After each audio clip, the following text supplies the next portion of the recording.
It's great to have you on the air, and this is your international and your Canadian debut, and we're glad to have you. So we're going to kick off the interview, and we'll give you as much time. We'll give you a good interview, and I promise it'll be solid. So my first question for you is, how did you get started in this country/acoustic the music industry, and like what got you inspired to sing and sort of play the guitar? Well, it's funny you said the country/acoustic. I'll go back to what got me started. Actually, my both sides of my family are full of musicians. And my parents have been playing music for us my whole life. I've been playing music my whole life, and I just love it. My mom likes to tell these stories that when I was a kid playing like baseball and stuff, that I was a kid I'd come in the outfield dancing around and stuff. I barely had music in my head all the time, but it's more of an embarrassing memory than one to be proud of. But I'll take what I can get. Right. But it's funny. I've got an older brother named Eric who also writes songs and stuff. And he went off to college. He's about 6 years older than me, and he picked up the guitar for girls and whatnot, and having some sort of outlet. And I just thought that was the coolest thing. And so, being the little brother that I was, I went out and got a guitar and started picking around on little songs here and there, and I just really fell in love with it. And it was just a chance to just play music and kind of the cheesy kind of express yourself. But it was more than that. It was just I don't know. It just felt right. And so that's what I did. And then to kind of go into the country part of the question, if you play the kind of music that I play, I like to joke that I'm too rock for country and too country for rock and roll. I don't really fit into either one of them. But in this area, there's basically three major music cities: New York City, Nashville, and Los Angeles. And some people say Chicago, which is fine. But it's more like jazz and blues.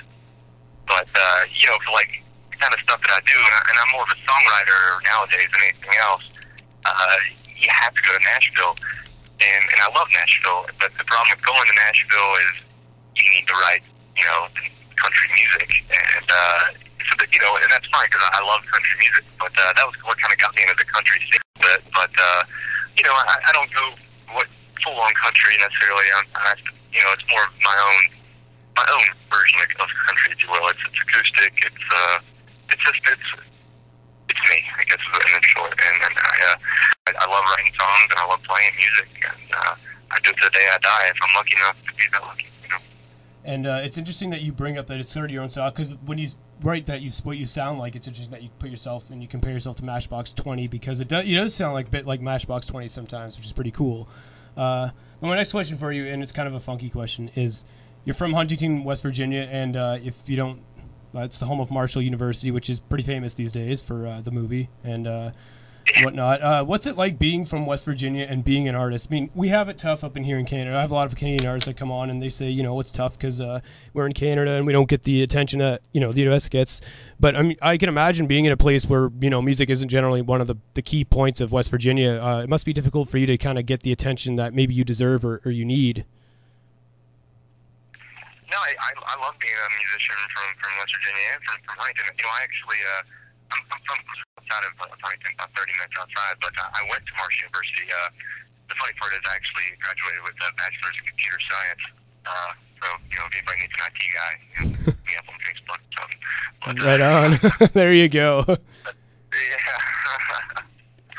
But, no, it's cool playing around the local music scene, and, it's funny, for the reputation West Virginia gets, there's just as much, rock and roll and hip hop and just all genres and all types of music all around here. And I learned that more and more as I get out and play these gigs and these venues and little pubs and wherever else. And it's great to be me, in the sense that I bring something else to the table, I guess is what I'm trying to say, where there is a lot of rock and stuff, but people, people just want to hear good music. And, whether it is rock and roll or country or R&B, if you can bring that to the table, get some people they can tap the toes to and, make them have a good time, and that's what it's all about. I just want to make sure people are having a good time and enjoying themselves, and hopefully they like what they hear, and they, can look back on the night and say, man, the guy wasn't that bad. Now, I want to talk a bit about like the things that you've done in your career so far, which is one of the things you've done is performing on the famous Wheeling Jamboree, the live radio program. What was that experience like for you? You know, I'll be completely honest with you. I've never been more nervous in my entire life than I did that performance. And why? And well, I shouldn't say why is that. I can imagine why. Well, yeah, you know, there's big shoes to fill there. There really are. You know, if you ever seen the movie Walk the Line, is a perfect example of Johnny Cash played there. You know, anybody in country music, especially in the last 50 years, played on the Wheeling Jamboree. So to get invited to play that was just such an honor, and much like it is to be on Radio Nation tonight with you, Nick. Thank you very much. It's an honor to have someone from West Virginia. We're proud to feature our first West Virginia artist, and we love. I'm proud to be. There you go. Now, I got a few more questions to ask you, but some other things you've done in your career is you play around in like local restaurants and that sort of thing, and you attended this NSAI Advanced Song Camp and did the opportunity to study Nashville Music Row. What was the experience like in just being at that camp and studying Nashville Music Row? Or studying on it anyway, excuse me. Yeah, it's probably one of the most amazing experiences as a musician I've ever had. And for anybody listening out there that doesn't know what NSAI is, Nashville Songwriters Association International, which means also in Canada. But those guys are just fantastic at what they do, and they're all about helping songwriters, you know, the way that they like to put it is go from good to great. You know, not that I'm saying I'm a great songwriter, but they do help provide you, you know, the tools to get there eventually. And, you know, it was a 3-day, you know, in your face from 8 in the morning to about, you know, 10, 11 o'clock at night, just songwriting through and through, and it was amazing. You know, I learned more in those days about songwriting than I probably have in the last 10 years, just because they sit you in these rooms with these guys that have written some of the most, you know, famous songs, you know, all the words to these, you know, Tim McGraw songs, Faith Hill songs, you know, Kathy Mattea, who's also from Cross Plains, actually where I'm from, here in West Virginia, and they kind of say, you know, we're going to teach you how to do this, but we're still going to try to beat you at it because it is a business, you know, but, you know, and they kind of show you the tools, and it's amazing because they are your competition in the long run things, but at the same time they want to see you succeed, which is pretty incredible. And you know, I've been a member of NSAI for 3 years now, and I plan on being for a lifetime because every time I go to Nashville, it's a home away from home, you know, and they treat you right, they take care of their songwriters because they want to see you succeed. You know, I go down there. I try to go down there at least once a month. It's about 6 hours away from me, and they've got what they call a pitch to publisher night down there, which is really cool because you get to, you know, actually pitch your songs to these publishers that put their songs in the hands of people like, you know, Taylor Swift or Garth Brooks Garth Brooks is kind of very cool. Retired, so we won't pay him, but you know, anybody that's anybody in the area, and it's really neat. You know, I've had a few symbols, if you will, but never anybody completely take a song yet. But that's why it's called the music business, you know. But you know, I get a lot of compliments from people, and it means a lot because you know they tell you straight out the gate, you know, we're not going to sugarcoat it. We're going to get you straight. And I tell you what, being a songwriter and going down to Nashville is really, you got to have some thick skin, buddy.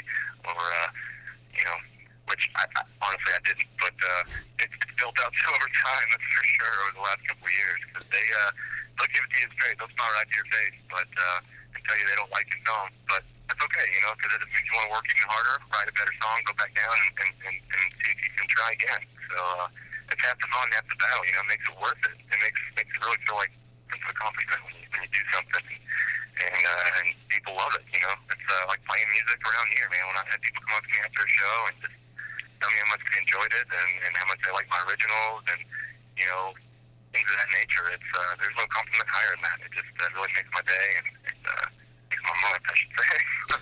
Now, what's been the biggest challenge in your career so far as a musician? Well, you know, I've been a solo artist for such a long time, playing in acts on my own, and actually got so lucky here recently to be accompanied by two incredible musicians, a bass player named Rebecca Harrison and a drummer named Corey Green.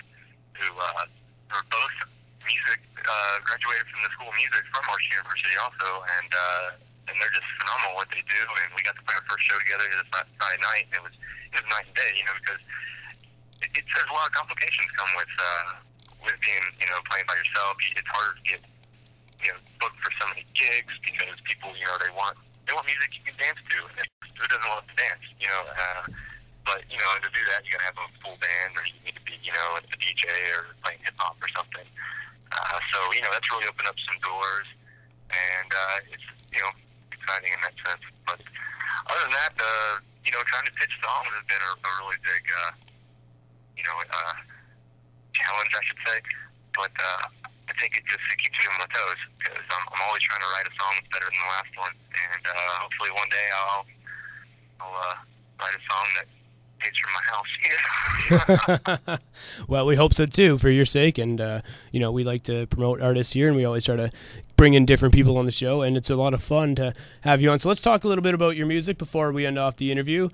So let's just talk a little bit about some of your songs, and kind of, you talk about your inspiration for them. But tell me about this. What song that you have was the most enjoyable for you to write?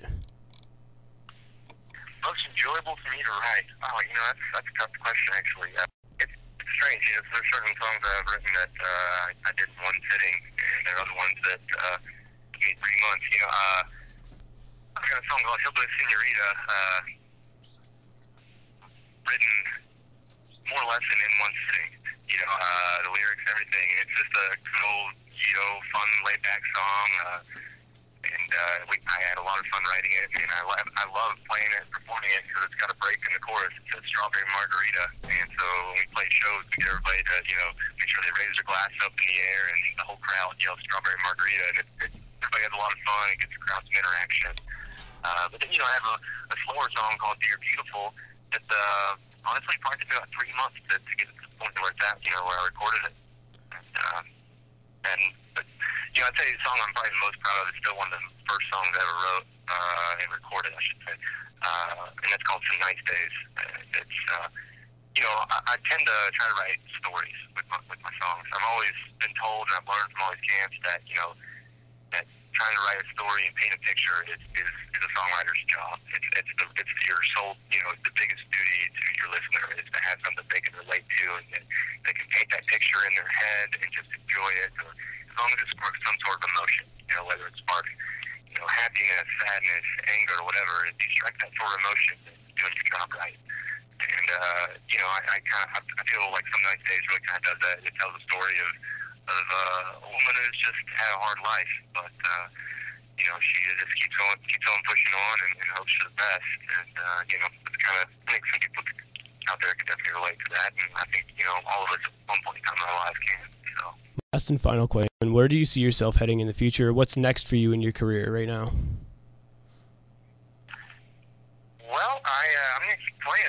I'm so excited, like I said, to have a band behind me now, and they're just as excited as I am. We got a really nice response from the show that we had at a little pub in Huntington called Shamrocks, and we're going to try to start booking some more shows together, and it was kind of a trial run to see how it worked.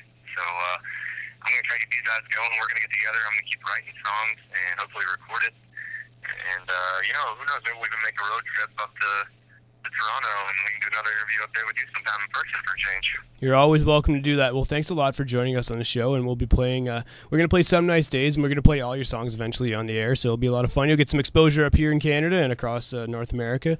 And again, thank you for coming on, and thank you for your patience. I know we set this up about 2 weeks ago, but I thank you for your patience. It means a lot. Hey, no problem. Hey, can I plug my sites real quick? Yeah, go for it. I was going to ask you before you left if there's anything else you want to say. Awesome. Okay. Well, it's BrandonWestMusic.com. Don't forget the music, because I like to tell people. Or Facebook.com/BrandonWestMusic. Or follow me on Twitter at Brandon West. So thanks again, Nick. This has been a blast, man. I'm glad to finally get a chance to talk to you after a few weeks of discussions here. So thank you so much, Radio Nation.